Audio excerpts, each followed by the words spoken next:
મિત્રો, આપ સૌને જય શ્રી કૃષ્ણ, જય મુરલીધર।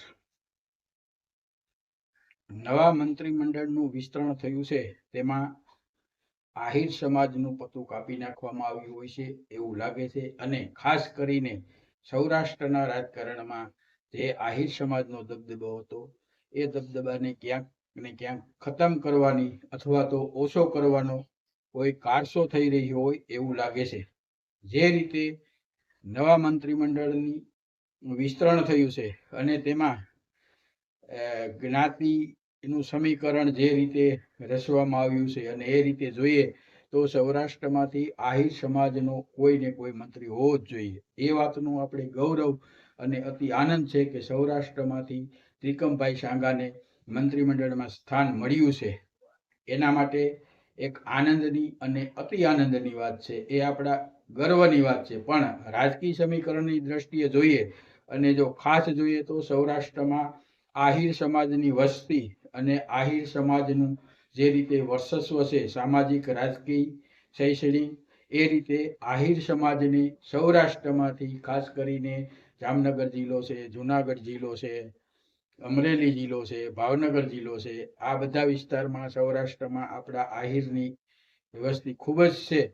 અને 4 તો ભાજપના ધારાસભ્ય છે, એમાંથી આપણી 50% મંત્રીમંડળમાં સ્થાન હોવું જોઈએ એવું મારું માનવું છે। એટલે કચ્છમાં ત્રિકમભાઈ સાંગાને લીધા એ વાત બરોબર છે અને એનું ગર્વ છે। પણ સૌરાષ્ટ્રમાંથી પણ આપણા આહિર સમાજમાંથી એક ધારાસભ્ય કે જે મંત્રી પદ હોવું જોઈએ, આમ ટોટલ આપણી વસ્તીની ગણતરી કરીએ કે ધારાસભ્યની દ્રષ્ટિએ કરીએ તો 50%, આપણા ચૂંટાયેલા ધારાસભ્યને 50% સ્થાન મળવું જોઈએ એવું લાગે છે। પણ જે રીતે છેલ્લે આહિર સમાજને ભાજપ ટાર્ગેટ કરી રહ્યો છે, મારું એવું માનવું છે કે પહેલા આપણા આહિર સમાજમાંથી પક્ષ ગમે તે હોય, દાખલા તરીકે જવાહરભાઈને ભાજપમાં લઈ આવી અને એનું પતું કાપી નાખવામાં આવ્યું છે। એવી રીતે ભગવાનભાઈ બારડને પણ કોઈને કોઈ સાણસામાં લઈને એની રાજકીય કારકિર્દીનું ગ્રાફ નીચે લઈ જવામાં આવ્યો છે। એવી જ રીતે હીરાભાઈ જોટવા ભલે કોંગ્રેસમાં છે પણ કોઈ કારસો કરીને કે જે કંઈ સત્ય હોય એ બહાર આવશે, પણ અત્યારે તો એ જામીન ઉપર છે અને એની કોઈ સંડોવણી છે એવું સાબિત થયું નથી, એટલે એનું પણ એ રીતે રાજકીય કદ વેતરી નાખવાની કોશિશ થઈ રહી છે। એ જ રીતે જામનગરમાં હમણાં પૂનમબેન માડમ ઉપર પણ કાદવ કિશોર ઉછેરાય છે અને જે રીતે મુળુભાઈ બેરા મંત્રીમંડળમાં હતા અને એમને ઘરે બેસાડી દેવામાં આવ્યા છે, એ પણ એક દુઃખની વાત છે। ખરેખર તો મુળુભાઈ બેરાને એના સ્થાને રહેવા દેવાની જરૂર હતી અને ત્રિકમભાઈ સાંગાને લીધા છે એવી રીતે એમાં તો કોઈ પ્રશ્ન નહોતો, આહિર સમાજને સંતોષ હતો। પણ જે રીતે આહિર સમાજના બીજા ધારાસભ્યના પણ નામ ઉછળતા હતા અને એનું યોગદાન પણ સારું એવું આ પાર્ટીમાં છે, અને આમ છતાં આહિર સમાજનું રાજકીય દ્રષ્ટિએ થોડું નિરીક્ષણ કરીએ તો જે કોઈ કદાચ એવો કારસો હોય, એવું રાજકીય ગણિત હોય, અથવા તો મારો આ વિચાર હોય, તમારી આ માન્યતા હોય કે પછી રાજકીય રંગ છે, આનું કાંઈ નક્કી ન કહેવાય। પણ એવું લાગે છે કે આપણા સમાજનો, આહિર સમાજનો જે રીતે સૌરાષ્ટ્રમાં માન મોભો છે, દબદબો છે અને જે રીતે કામ કરે છે અને જે રીતે સપોર્ટ કરે છે, એ જોતા મંત્રીમંડળમાં આહિર સમાજના ઓછામાં ઓછા 2 ધારાસભ્ય તો હોવા જ જોઈએ એવું હું માનું છે। મિત્રો, તમારું શું કહેવાનું છે? તમારા મંતવ્યો, તમારા વિચારો જરૂરથી જણાવજો। અને આ બાબત ખરેખર તો હવે આપણે ગંભીર રીતે વિચાર કરવાની સમય આવી ગયો છે। આપણે કોઈ ઉશ્કેરાઈ જવાની જરૂર નથી અથવા તો આપણે નિરાશ થવાની જરૂર નથી, પણ હવે આપણે સામાજિક રીતે આપણો આહિર સમાજ રાજકીય રીતે, સામાજિક રીતે કેવી રીતે એકજૂટ સંગઠિત થઈ અને એનું પરિણામ બતાવે અને સામે કોઈ પણ પક્ષ હોય તો એને આપણું કદ, આપણી સંગઠન શક્તિને ધ્યાનમાં લઈને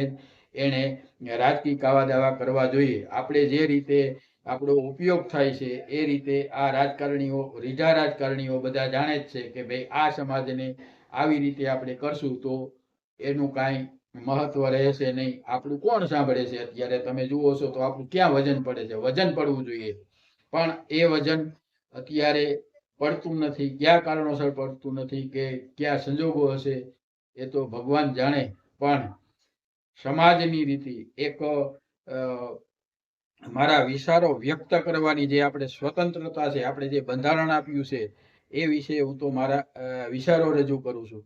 રાજકારણમાં ખરેખર તો કોઈ જાતિવાદ, ભેદભાવ, સમાજવાદ એવું કઈ હોવું ન જોઈએ, પણ આ રાજકારણીઓ જ, અમુક રાજકારણીઓ જ આવો વાદ ઊભો કરે છે અને પછી પોતાના સ્વાર્થ ખાતર, પોતાની સત્તા માટે જે જ્ઞાતિ સમીકરણો રચીને રાજકારણને રૂપરંગ આપવામાં આવે છે.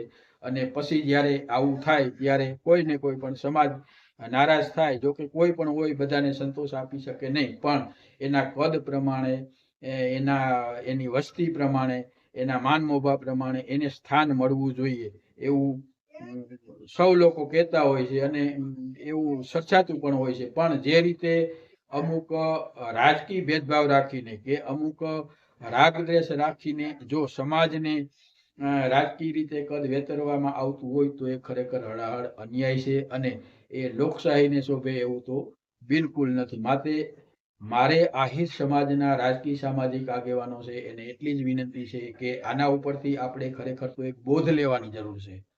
જો કોઈ એમ કહેતું હોય કે સૌરાષ્ટ્રમાં આહિર સમાજનું નામ નથી, આહિર સમાજ રાજકીય રીતે કે કોઈ રીતે આગળ પડતો નથી, તો એ વાત ખોટી છે. અને શા માટે રાજકીય કદ કપાય છે એ પણ આપણે વિચારવાની જરૂર છે. આપણે કોઈ સમાજ કે કોઈ જ્ઞાતિ કે કોઈનો વિરોધ કે એને સહકાર ન આપવાની એવી કોઈ વાત નથી, પણ ખરેખર હવે આપણે જાગૃત થવાની જરૂર છે. જો નહીં જાગીએ તો આવનારા સમય આપણા માટે રાજકીય રીતે, ખાસ કરીને રાજકારણ માટે બહુ આપણે કહીએ ને કે પાછલી બેસે બેહવાનો વારો આવશે એ નક્કી છે.